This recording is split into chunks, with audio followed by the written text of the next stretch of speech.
Hello, and welcome. Welcome once again to the Secrets of the High Demand Coach podcast. And here with us today is yet another high demand coach. We have with us the prestigious, the one and only Lynell Green, who from a young age learned to own her success by running a paper route, babysitting, and operating a bakery. These ventures taught her valuable lessons about business and life, customer service, hard work, adaptability, and innovation.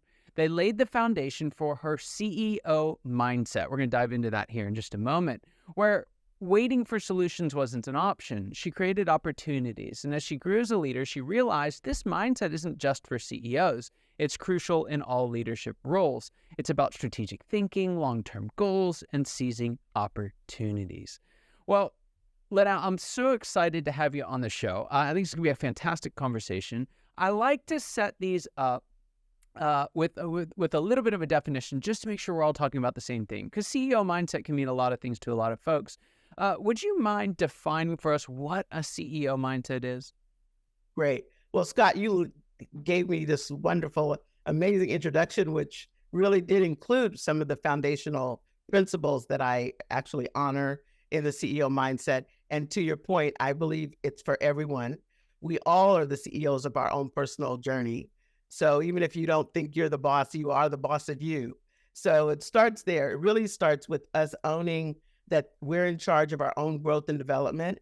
And as leaders, we also are in charge in some respect of the people that are on our teams and in our organizations. And fundamentally, what that means is that there aren't any victims here. We can't control everything that happens to us or to our businesses or to our industry, but we're 100% in charge of how we react.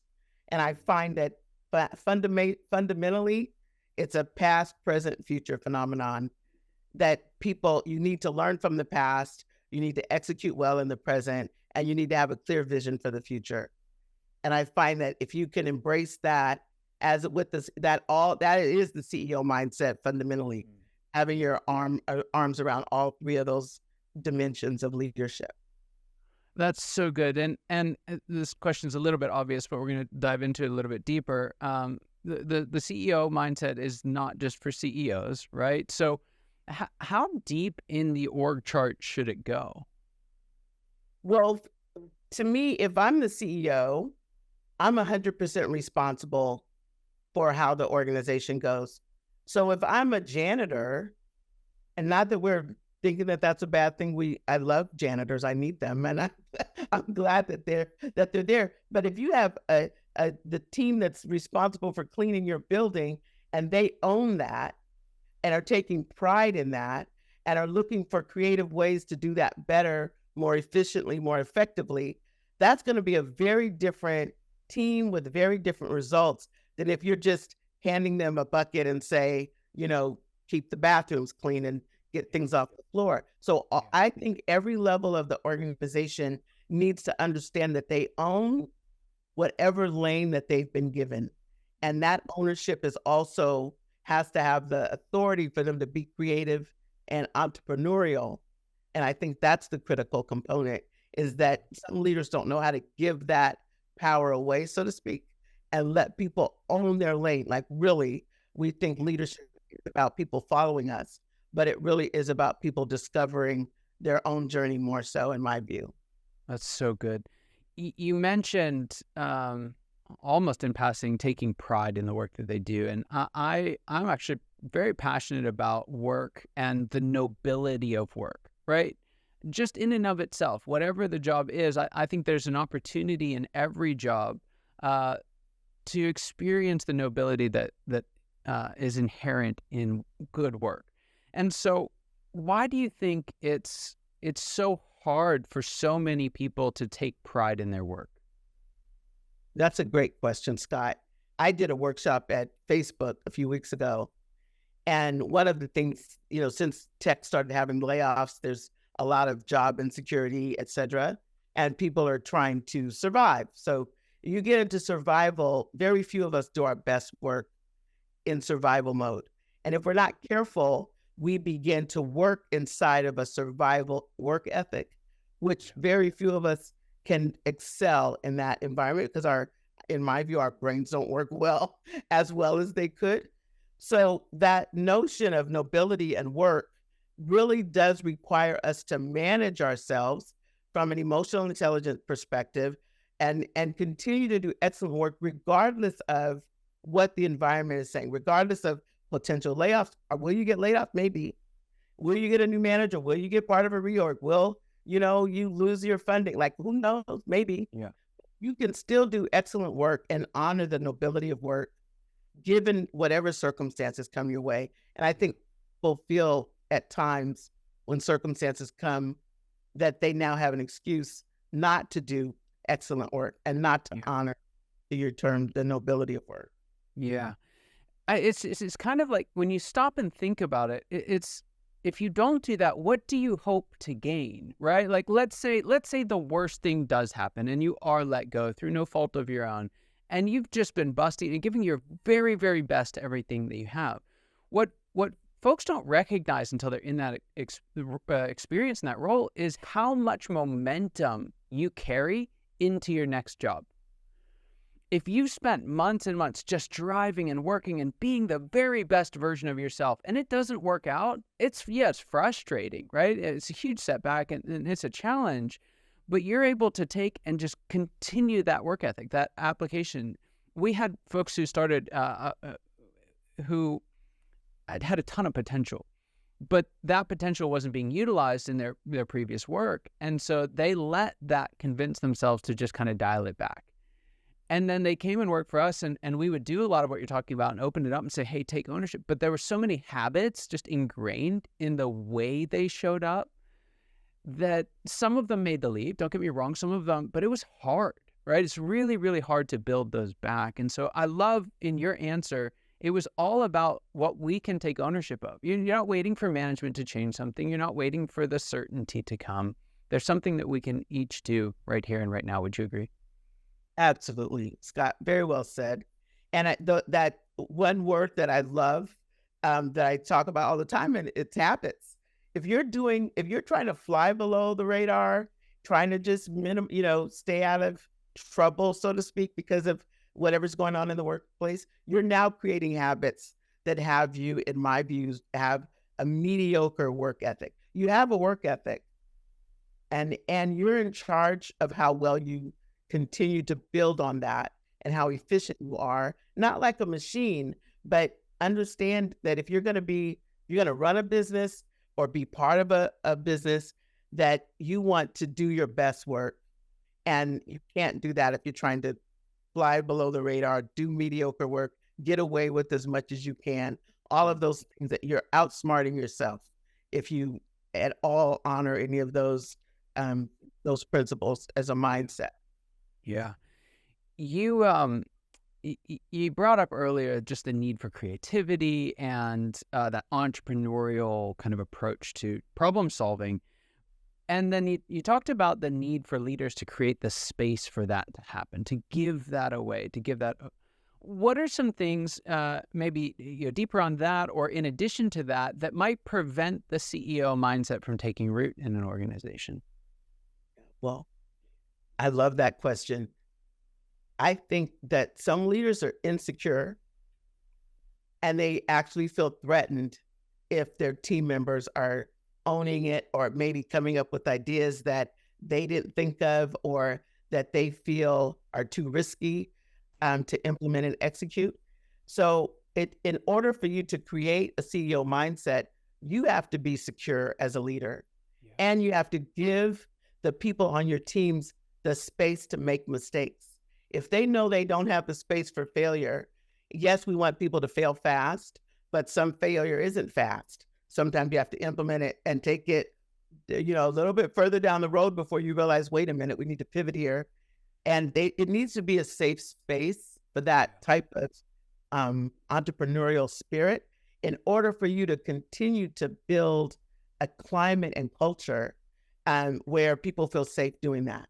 Yeah. And I just want to say one other thing, Scott, about this, because we're so metric driven, as we should be making informed decisions. We want, the analytics to make sense with what we do. But I find that I call it the I factor, being smart about your ROI, your KPI, and your DEI. And I know DEI has gotten its own slant lately, but when I say it, I really am talking about our cultural intelligence, that our teams are global now. Most of the teams I work with, we're in 4 or 5 countries. And if you as the leader of the team or the organization are not culturally intelligent, which is where I find diversity and equity and inclusion live, then you can forget about meeting your KPIs and your ROI. Yeah. So that whole I factor, owning that requires to do it well, letting them off the leash. That's kind of how I could summarize that. I love that. There's this challenge, just dialing in on CEO in particular, maybe executive director, president, founder, whatever the title is, that person who's sitting at the top of the organization. One of the things that I've found that catches a lot of them off guard is exactly what you're talking about, that insecurity thing. So they let's say they do a great job. They get their executive team thinking in this way. They're owning, they're cascading that down the organization. They're doing everything that they can do. What can happen is the founder, owner, CEO can kind of look around and be like, well, now what do I do? Right? It's like a Ricky Bobby moment. What do I do with my hands? And what does a CEO do once they've succeeded in giving their executives a CEO mindset? Well, I love when you actually experience that, where everybody's running, full throttle and things are being handled in a way that you're happy as the leader and the CEO.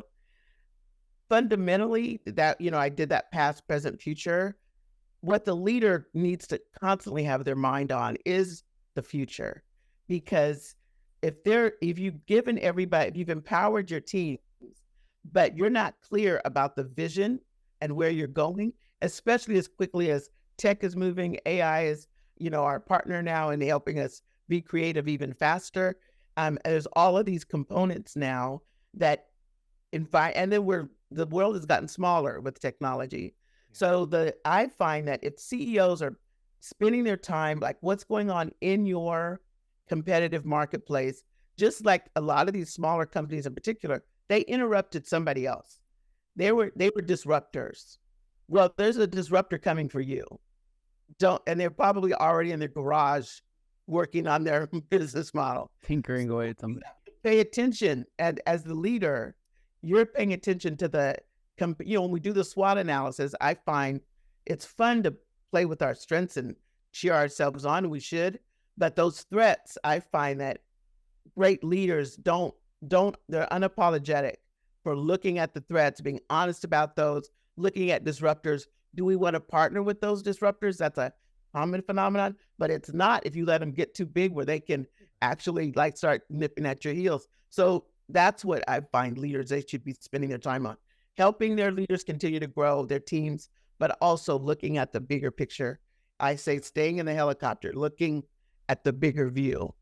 So good. So good and so true. So, Lynell, there's a question that I have for you. I ask all my guests. I'm very curious to see what you have to say.